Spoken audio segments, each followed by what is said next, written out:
So if you're watching this video, it means that you have just finished listening to the audio for chapter 2, and we can take a second and reflect on that purpose for reading. So we were examining how people accept differences between each other, and so you can think in your mind or jot down on your packet somewhere, was Kenny accepted for his differences in chapter 2? And did he accept other people for the things that were different about them? There's this little blurb on the top of this page in the chapter 2 section of your packet where it says the purpose for reading today. If you want, you can jot down your ideas there. I would, just because it helps me track my thinking. And I want to review a skill with you guys on summarizing, but this actually is going to combine a little bit of summarizing plus the skill of examining how characters are responding to challenges that they face in a text. It's kind of two different skills, but I was really interested in doing this because in the chapter 1 videos, Miss Weston shared a strategy for summarizing that my class uses, but we haven't practiced a lot. This is the strategy that we tend to use for summarizing, so I thought we could share that with you guys. But when we are reading a text and one of our characters comes across an obstacle, a challenge, a problem, we have to really pay attention to see how they handle that problem, how they try to resolve it, how they interact with that problem, because that tells us a lot about them as a character. It helps to develop who they are, and then that makes it more interesting for us to read. So the strategy that we use, and maybe you've heard of it, is called somebody wanted, but so then. So I listed that here for you. There are 5 steps. So this kind of helps us to write somewhat of a 5-sentence summary. Sometimes it's longer, sometimes it's shorter, but there are 5 pieces to it. So I took a challenge that was in the text, and it's the part where Larry Dunn is on the bus and the new kids come onto the bus. That was definitely a challenge. In chapter 2, they talk about how when any new kids come to the school, everyone else kind of sits back and they kind of watch them. The girls watch for what they look like, the boys watch for how they act. And it's a challenge for the students that are already there because they need to know how they're supposed to treat those kids, and that just so happens to be how they decide. So that's the challenge I picked to model this skill for you. And I am going to include some information about who the somebody is in this situation. So on the bus, Larry Dunn wanted to pick on the new kids. Now I have to say what he wanted to do. Well, he wanted to pick on those new kids as soon as he saw them get onto the bus and start talking. But something has to interfere with that, and that's where that problem really starts. When he mocked their accents and threw an apple core at the kids, the bus driver jumped up to intervene. So then what happens because the bus driver jumps up to intervene? Larry Dunn sits down after the bus driver kind of yells at him, reprimands him. And then how does it resolve? Then the bus driver told the new students not to pay attention to Larry. So if you include all 5 of these elements into your response, you'll have a summary, but you'll also have a really solid way to describe how the characters responded to challenges that have been happening. If you're not familiar with this or it's not making a ton of sense to you, you can still use the other summarization strategies that Miss Weston talked about in the previous video, but this is one that you could try out, see if it clicks with you. E4 Prenda, I know we've used this a lot. It's a skill that you have to practice a lot, but here is another version of it that I color-coded for you.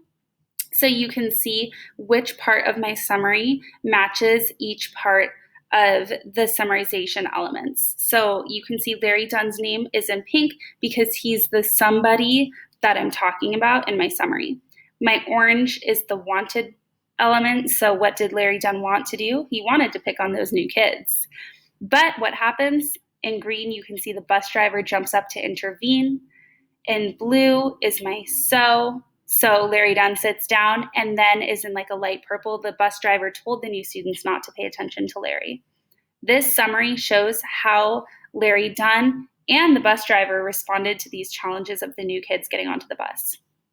So let me know what you think about that strategy if you try it, if you have any questions on it. We are going to go through the comprehension questions that are in the packet for Chapter 2 now. So there are 4 options. You only have to pick 2. If you want to do more than 2, rock on, do more than 2. If you have questions on any of these, please let us know, but you're just going to circle the 2 that you want and then write your responses here. Remember, when you're writing your responses, 5th graders and 6th graders use complete sentences, so make sure that we're responding using complete sentences. Number 1, what caused teachers to treat Kenny differently at school? What effect did this special treatment have on Kenny?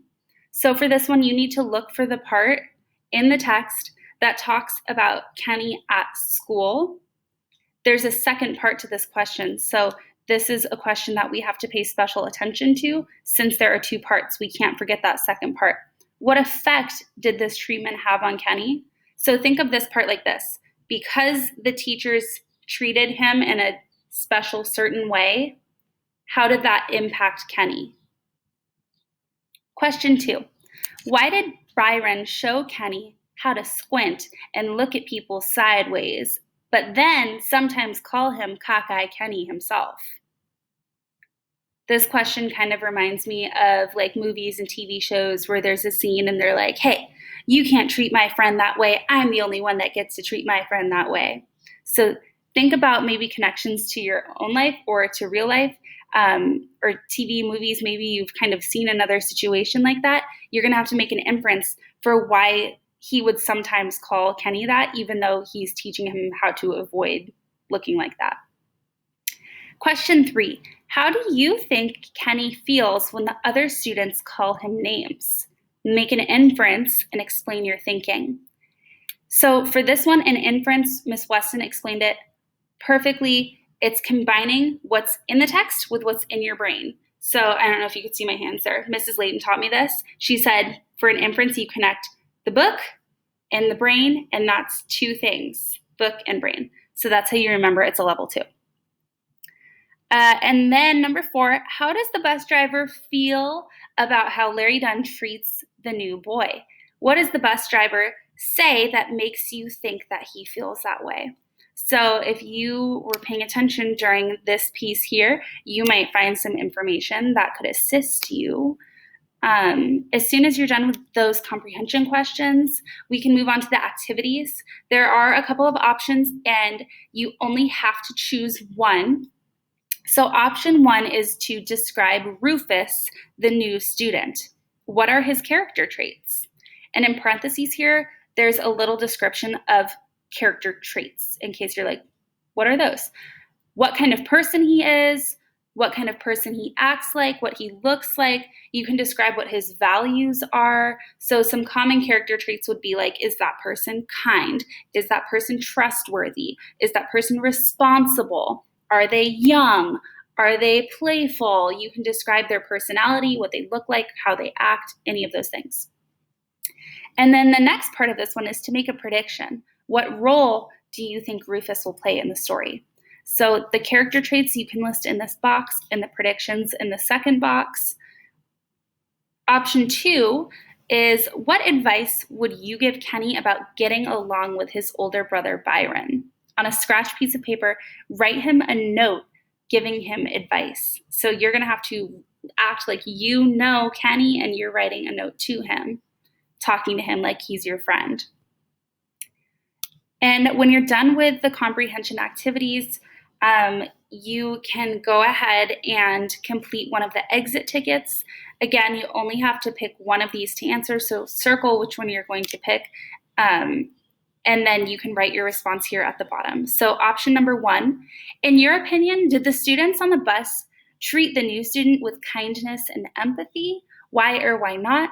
Support your thinking with evidence from the text and then post your response as a comment on the assignment in Google Classroom or write it on the lines below.